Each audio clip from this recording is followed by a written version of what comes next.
खेतरी से अजय विधायक मालाराम जी के चरणों में नमन करते हुए उनसे आशीर्वाद लेते हुए उनको सच्ची श्रद्धांजलि देती हूँ। आज इस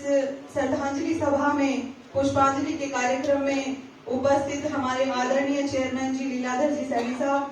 आदरणीय उप जिला प्रमुख जी सचिन जी दुर्वा, आदरणीय पूर्व चेयरमैन उमराव जी, पूर्व चेयरमैन सीताराम जी, आदरणीय विजय जी साहब और मंच पर उपस्थित पूर्व प्रधान जी मदन लाल जी, मंच पर उपस्थित सम्मानित सरपंच साहिबान, जिला परिषद के सदस्यगण, पंचायत समिति के सदस्यगण और पूर्व सरपंच साहिबान और कार्यक्रम की अध्यक्षता कर रहे शिक्षाविद और वर्तमान में पंचायत समिति सदस्य आदरणीय सरवण जी नारनोलिया साहब, यहाँ उपस्थित आज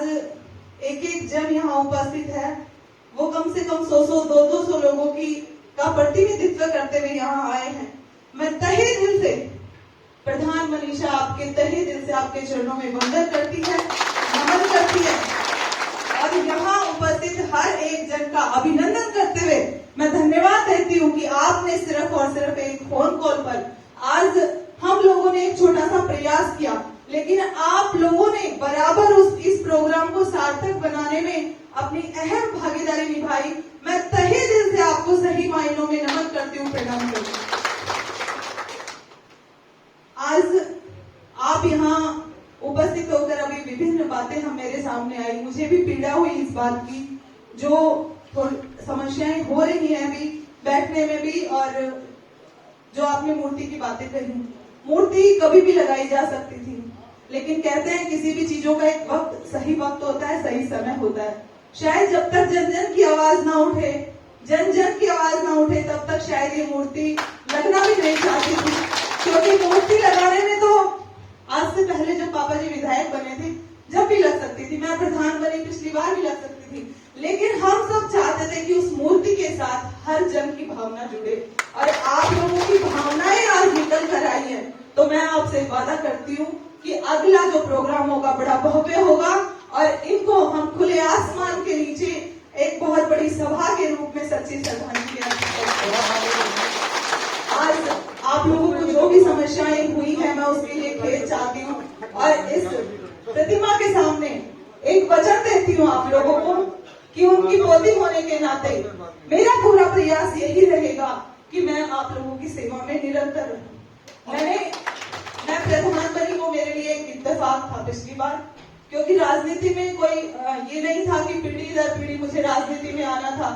महिला सीट आई और कुछ करना चाहते थे, इसलिए लोगों की मांग थी कि मैं प्रधान का चुनाव लड़ूं और मैं प्रधान बनी। और फिर उसके बाद आप लोगों का जो आशीर्वाद मेरे ऊपर रहा, आप लोगों ने दोबारा ये सीट संभाली। मैं वादा करती हूँ आपसे कि जिस प्रकार मेरे दादाजी ने इस क्षेत्र की सेवा की, उसी तरीके से मैं पूरा प्रयास करूंगी कि उनके नक्श कदम पर चलूं। बहुत ज्यादा नहीं कर पाई तो इतना यकीन दिलाती हूँ आपके कि उनसे कम नहीं रहूंगी। आज आप यहाँ आए और आप लोगों के हमेशा ये प्रोग्राम सिर्फ जनता की सेवा के लिए और हमेशा इसी प्रकार का हमारा भाव था कि ये प्रोग्राम कभी राजनीतिक रूप ना ले, क्योंकि हमने ऐसे श्रद्धांजलि प्रोग्राम में कोई बहुत बड़ा राजनीतिक क्षेत्र में हम आगे जाएं, ऐसा कोई हमारी मंशा नहीं होती। लेकिन आप आज यहाँ खेतरी की विभिन्न ढाणी और विभिन्न ग्राम पंचायतों से आए हैं और आप लोग सभी उन्हीं के प्रति आपका सम्मान और आदर भाव था, इसलिए आप उनको श्रद्धांजलि देने आए हैं। उपस्थित यहाँ सभी लोगों को मैं पुनः विश्वास दिलाती हूँ कि इस परिवार को जो आप लोग हमेशा शक्ति देते हैं, ऊर्जा देते हैं, सब लोग एकत्रित होकर हमें एक नई ऊर्जा का संचार हमारे अंदर करते हैं कि हम किस तरीके से उन्हीं के नक्श कदमों पर चलते हुए इस क्षेत्र की सेवा करें, जनता की सेवा करें, क्योंकि उनकी सोच हमेशा जनता की सेवा की रही है। जन सेवा को उन्होंने हमेशा पहला धर्म माना और उन्होंने अपने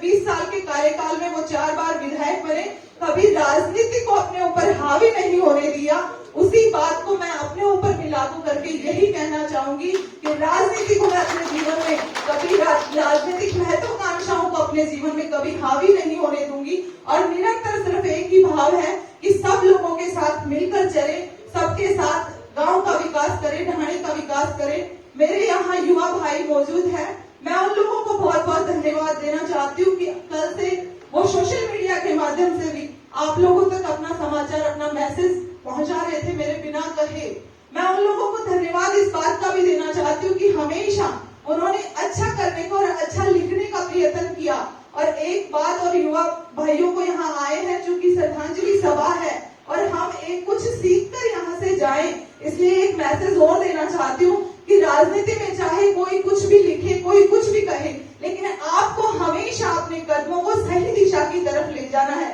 क्योंकि हम सब चाहते हैं। और मालाराम जी की चूंकि पुण्यतिथि, वो हमेशा एक समाज सेवी रहे हैं और हम ये चाहते हैं कि जो भी भाव हमारे अंदर है वो समाज के, स्वच्छ समाज के निर्माण के लिए उठे। हमारा हर एक कदम स्वच्छ समाज के लिए उठे, सुंदर समाज के निर्माण के लिए उठे, सुसंस्कार समाज के लिए उठे। तो मेरे युवा पीढ़ी से विशेष तौर पर निवेदन है कि आप सोशल मीडिया में भी चाहे कितने एक्टिव रहे, लेकिन अपने संस्कारों को मत भूलना। आप किसी के लिए अच्छा लिखते हो तो उसी के लिए अच्छा लिखे, किसी के लिए गलत लिखने की कोशिश मत करना, क्योंकि उससे समाज में एक अराजकता का माहौल पैदा होता है। और हम सब यहाँ से एक ही बात सीख कर जाएं कि हमें अपने गांव की पंचायतें, हमारे गांव में जो होने वाले विरोधाभास है, उन्हीं को वही दबाना है। हमें कोर्ट कचहरियों के चक्कर नहीं काटने, क्योंकि मालाराम जी को सही मायनों में सच्ची श्रद्धांजलि वही होगी कि हम अपनी पंचायत में सौहार्द का भाव उत्पन्न करें, हमारे समाज में एक समरसता का भाव उत्पन्न हो। और वो यही संदेश वो देना चाहते थे समाज को। और मैं चाहती हूँ कि आने वाले टाइम में हमारी खेतड़ी में हर पंचायत में एक नई पहल हो और एक सुंदर समाज का निर्माण करते हुए हम समरसता का भाव उत्पन्न करें, जहाँ पे ना कोई पार्टी है ना कोई और है, हम सब हैं तो हम सब एक हैं। और इन्हीं भावनाओं के साथ आप यहाँ एकत्रित हुए, मैं पुनः सभी का आभार व्यक्त करते हुए जो भी आप लोगों को असुविधाएं हुई है उनके लिए माफी चाहती हूँ। पुनः सभी को नमन। जय हिंद, जय भारत, धन्यवाद।